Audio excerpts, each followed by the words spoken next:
हमारा news channel Shri सत्य 24.in में आप सभी का स्वागत है।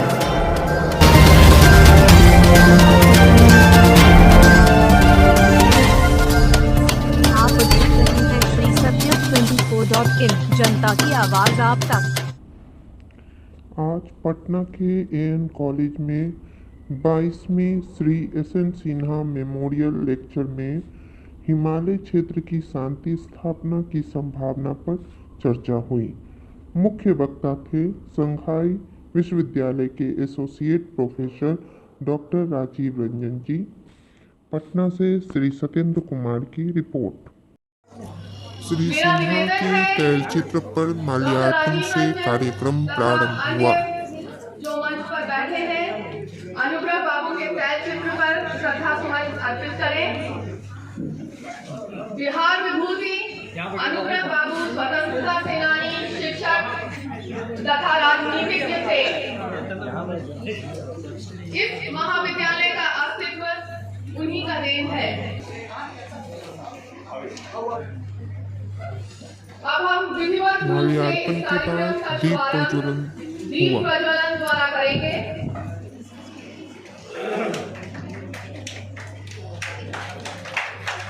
एएन कॉलेज की पहचान थी, 2 बार ए ग्रेड मिल चुका था, लेकिन हमने महसूस किया जिस महापुरुष ने इस महाविद्यालय की स्थापना की थी उसको हम लोग याद नहीं कर पा रहे हैं। तो मैंने अपनी सोच को बताया। कला बाबू सामने बैठे हुए, रत्ना जी बैठी हुई हैं, अरुण बाबू IQAC के एक्स कोऑर्डिनेटर, अजय बाबू, कि क्यों नहीं हम लोग जिस मनीषी ने इस महाविद्यालय की स्थापना की उनकी याद में कोई हम लोग लेक्चर सीरीज शुरू करें। तो इससे बढ़िया कोई श्रद्धांजलि नहीं हो सकती है। और उसी का फल है कि आप सबों के सहयोग से आज 5 साल के अंदर एक लंबी जर्नी के बाद 22वां SN Sinha memorial lecture series शुरू हो रहा है। उनके पुत्र नागालैंड के केरल के पूर्व राज्यपाल निखिल बाबू ने आज संदेश भेज करके कहा है कि रियली आपका महाविद्यालय छोटे साहब को याद करके सचमुच उनको जीवित किए हुए है कैंपस में। तो ये हमारी उपलब्धि है। मैं समझता हूँ कि इस बहाने छोटे साहब को श्रद्धांजलि देकर के उनको याद करके हम अपने पुरखों का सम्मान करते हैं। हम लोग के बीच राजीव रंजन जी आए हैं, अपने बिहार के हैं, सीतामढ़ी के हैं, JNU के पढ़े लिखे हैं और संघाई यूनिवर्सिटी में आप हिंदुस्तानियों, हम भारतीयों का परचम वहाँ लहरा रहे हैं। ये कम सौभाग्य की बात नहीं है। और ये आज हम लोग के बीच हैं माननीय प्राचार्य, माननीय आज के वक्ता राजीव रंजन जी।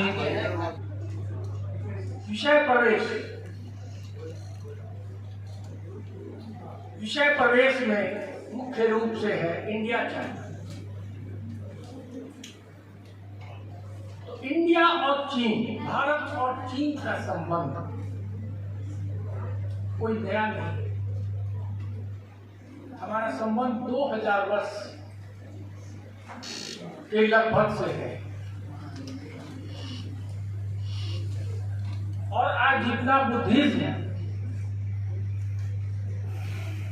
भारत में है उससे ज्यादा कहीं बुद्धिज्म चाइना में है।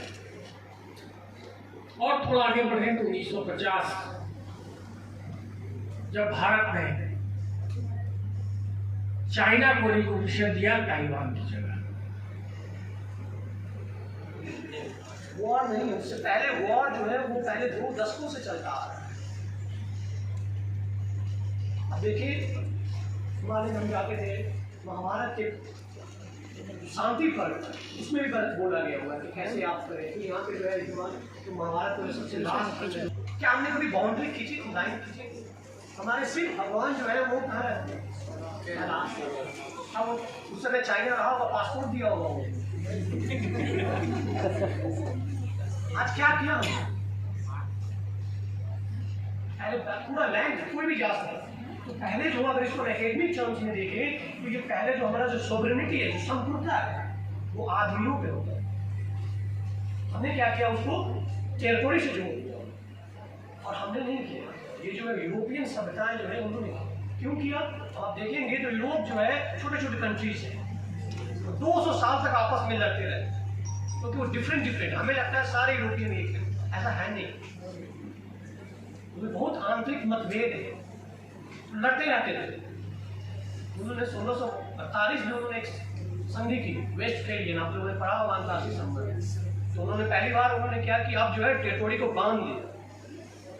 हमारी जो संप्रभुता थी, अब मैं डिटेल में नहीं जाऊंगा संप्रभुता क्या है, तो संप्रभुता को उन्होंने बांध दिया कि ये टेरिटोरी है आप, इससे लड़ाई नहीं। और आप क्या कर रहे हैं आज, यूरोप उस संप्रभुता को कहते हैं, उसको अब हटा रहे हैं।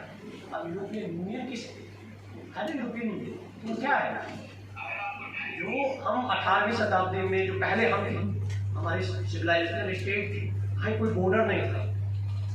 उन्होंने अपना बॉर्डर हमको दे दिया, और हमारी जो सोच थी वो अब अपने आप वहाँ ले गए। अब उन्होंने यूरोपियन यूनियन क्रिएट कर दिया, एक वीजा लीजिए और जहाँ मन वहाँ जाइए। हम सोच भी नहीं सकते कि अब एक वीजा लेकर के हम पाकिस्तान, बांग्लादेश, अब नेपाल में तो हमारा तो अलग रिश्ता है, बांग्लादेश में नहीं आ सकते। तो हमारी जो कॉन्सेप्ट थी उसको उन्होंने ले लिया, और अपना जो उन्होंने उनका जो कॉन्सेप्ट था सोवरेनिटी को हमारे ऊपर इम्पोज कर दिया। हम कोशिश कर रहे हैं कि उस कॉन्सेप्ट है उसको फिर से हम नलिफाई करें साथ को लेकर के, लेकिन नहीं हो पा रहा है क्योंकि पॉलिटिक्स है। तो ये बड़ा कठिन है हिमालयन पीस क्रिएट करना, ये थोड़ा सा आइडियल लगता है, लेकिन असंभव नहीं है, ये किया जा सकता है, कम से कम बॉर्डर एरिया में किया जा सकता है। तो मेरा जो आज का जो वक्तव्य है वो उसी पे केंद्रित है कि कैसे हम क्रिएट करेंगे हिमालय। सो ये मैं नहीं कह रहा हूँ, ये बहुत सारे पहले जो रिसर्चर है वो भी कह चुके हैं। जब 1962 में जब वॉर हुई थी तो एक कोलंबो डेलीगेशन था। होता क्या है, जब दो हाथी जो लड़ता है और जब प्यार करता है तो दोनों ही हालत में जो है जो छोटे छोटे जानवर है उनको जो है नुकसान पहुंचता। अब ये दूसरा जो मैप है ये स्वेंचा में आया था, हमसे बुद्धिस्ट सीखने आया था, और सर ने बड़ा अच्छा बोला है। जो बुद्धिज्म है आप देखिए, ये जो है ये एलियन कॉन्सेप्ट था वो, तो बौद्ध धर्म था। और आप जाएंगे बुद्ध जो है, बुद्धिज्म जो है वो चाइना के सोसाइटी का अंदर एक तरह से फैब्रिक हो गया, वो एकदम टूट गया, वो अलग नहीं कर सकता उसको। क्या हमने लड़ाई से किया? लेकिन अब यही देखेंगे बुद्धिज्म जो है चाइना का लाइफ का पार्ट एंड पार्सल हो चुका है, लेकिन इस्लाम नहीं हुआ है, क्रिश्चियनिटी नहीं हुआ है। क्यों नहीं हुआ है? क्या रिसर्च कर क्यों नहीं? कोऑर्डिनेटर वगैरह हम लोग कहने के लिए सबसे बड़ी बात है शाही दिखा जाने में, वो कराते रहते हैं। बहुत बहुत धन्यवाद, और आपने मुझे देखा, बहुत बहुत आभार आपको। विज्ञापन एवं सहयोग के लिए संपर्क करें Baiju Kumar Chandravanshi, mobile number 93045286। Video अच्छा लगे तो चैनल को लाइक और सब्सक्राइब करें तथा बेल घंटी को बजाना ना भूलें।